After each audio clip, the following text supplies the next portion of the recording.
Right. అందరికీ నమస్కారం. రైతే రాజు, రైతుదే అంతిమ విజయం, రైతుదే ఎప్పుడూ విజయం అని చెప్పి ఇవాళ న్యాయస్థానాలు రుజువు చేసినాయి. అహానికి అడ్డుకట్ట వేసి నాగలికి న్యాయం చేసింది. మా రాజధాని ఫైల్స్కి ఉన్న చిన్న అడ్డంకి ఈ రోజుతో తొలగిపోయింది. మమ్మల్ని ఆదరించి మాకు అండగా నిలిచి ఈ 2 రోజుల నుంచి మాకెంతో ధైర్యాన్ని ఇచ్చిన ప్రతి ఒక్కరికి పేరు పేరున ధన్యవాదాలు తెలియజేస్తూ ఈ చిత్రాన్ని అఖండ విజయం చేకూర్చాలని చెప్పి మరొకసారి మీ అందరికీ విన్నవిస్తున్నాను. దీంట్లో ఈ చిత్రం ఉద్దేశం రైతులకి జరిగిన అన్యాయాన్ని ఎత్తిచూపి రైతులకు ఎవరైతే అన్యాయం చేస్తారో వాళ్ళు ఏ విధంగా నాశనం అయిపోతారో చూపించడమే మా ముఖ్య ఉద్దేశం. అంతకుమించి ఏ వ్యక్తుల్ని టార్గెట్ చేయాల్సిన అవసరం మాకు లేదు. రైతు జోలికి వెళ్ళకుండా ఉంటే మేము ఈ సినిమా కూడా తీసేవాళ్ళం కాదు. సినిమా తీసింది కూడా రైతుల కోసం, ఒక రైతు బిడ్డగా నా వంతు కర్తవ్యంగా తీశాను. ప్రతి ఒక్క రైతు బిడ్డ ఈ సినిమాలు చూడండి. మాకు ఈ 2 రోజుల నుంచి ఫ్రీ పబ్లిసిటీ ఇచ్చిన ప్రతి ఒక్కరికి కూడా చాలా ధన్యవాదాలు. ఈ కాంట్రవర్సీ మూలంగా మాకు పెట్టుబడి లేని పబ్లిసిటీ వచ్చింది.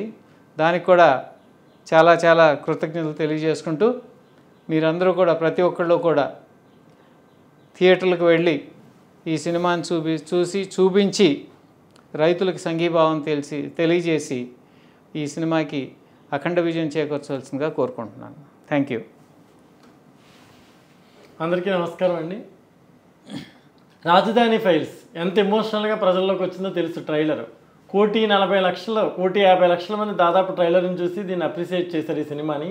ఎప్పుడెప్పుడు ఆ సినిమాని అందరూ వెయిట్ చేస్తూ ఉంటే 15వ తారీఖున రిలీజ్ అయింది ఈ నెల. ఈ సినిమా రిలీజ్ అయిన వెంటనే థియేటర్స్లో ప్రేక్షకుల్ని మొత్తం బయటికి పంపించేసి ఉన్న వాళ్ళందరినీ బయటికి లాగేసి కొన్ని చోట్ల 15 మినిట్స్, కొన్ని చోట్ల 20 మినిట్స్, కొన్ని చోట్ల హాఫ్ అన్ అవర్, కొన్ని చోట్ల ఫస్ట్ హాఫ్ అయిన తర్వాత థియేటర్ లాక్ చేసి జనాన్ని బయటికి పంపించేస్తే వాళ్ళు రోడ్ల మీద కూర్చుని మరీ అరిచారు, ఈ సినిమాని ఎందుకు ప్లే చేయరు మీరు, ఈ సినిమాని మాకు చూపించాలి, ఎందుకు చూపించట్లేదు అని చెప్పి ఎంతోమంది అభిమానులు చాలా డిసప్పాయింట్ అయిపోయారు, బాధపడ్డారు. రోడ్డు మీద ధర్నాలు కూడా చేశారు చాలామంది మహిళా రైతులు కానీ, మహిళలు కానీ, జెంట్స్ కానీ చాలామంది. ఏ ఎమోషన్తో అయితే మీరు ఆ సినిమా చూడాలనుకున్నారో దానికి న్యాయస్థానం మనకి సపోర్ట్ చేసింది.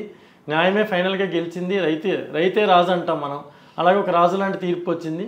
ఈ రాజధాని ఫైల్స్ ఈ రోజు నుంచి పునఃప్రారంభమవుతున్న అన్ని థియేటర్లో కూడా మీరు ఖచ్చితంగా ఈ సినిమా థియేటర్కి వెళ్ళి ఎంత ప్రేక్షకాదరణతో ట్రైలర్ని ముందుకు పంపించారో అలాగే సినిమాని కూడా సూపర్ డూపర్ హిట్ చేస్తారని చెప్పి నేను మనస్ఫూర్తిగా కోరుకుంటున్నాను. రాజధాని కావాలనుకున్న ప్రతి ఒక్కళ్ళు, రైతుని గౌరవించే ప్రతి ఒక్కళ్ళు, రాష్ట్రం మీద అభిమానం ఉన్న ప్రతి ఒక్కళ్ళు ఈ సినిమాని చూడాలి. ఈ సినిమా రేటింగుల గురించి అట్ల గురించి మీరు పట్టించుకోవద్దు. కొన్ని సినిమాలు సామాజిక బాధ్యతతో వస్తాయి, సమస్య మీద వస్తాయి, ప్రజల యొక్క సంఘర్షణ మీద వస్తాయి. ఇవి మనం చూడాలి, ఆ విషయాన్ని మనం అప్రిషియేట్ చేయాలి, తెలుసుకోవాలి. ఎందుకంటే నచ్చిన వాళ్ళు నచ్చినట్టు, నచ్చిన వాళ్ళు మరోలాగా ఇంకోసారి ఇస్తారు. థియేటర్లో ప్రేక్షకులు ఉన్నా కూడా ఇద్దరే థియేటర్లో ఉన్నారు అని చెప్పి కూడా కొంతమంది పంపిస్తున్నారు వీడియోలు.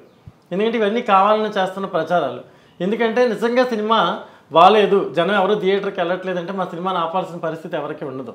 ఎందుకంటే ఎలాగా ఆడని సినిమా ఇది, ఎందుకని వాళ్ళు వదిలేసేవారు. ఇది ప్రేక్షకులు విపరీతంగా ఆదరిస్తున్నారు, ప్రేక్షకుల్లో మార్పు వస్తుంది, చూసిన వాళ్ళల్లో రాష్ట్రం గురించి ఆలోచించే పరిస్థితులు ఏర్పడతాయని చెప్పి భయపడి మాత్రమే ఈ సినిమాని ఆపే ప్రయత్నం చేశారు. దీనికి గ్రీన్ సిగ్నల్ వచ్చింది కాబట్టి మీరందరూ థియేటర్కి వెళ్ళి ఈ సినిమాని చూసి ఆదరించి సూపర్ డూపర్ హిట్ చేస్తారని, మేము చేసిన పర్పస్కి ఒక అర్థం చూపిస్తారని నేను కోరుకుంటున్నాను.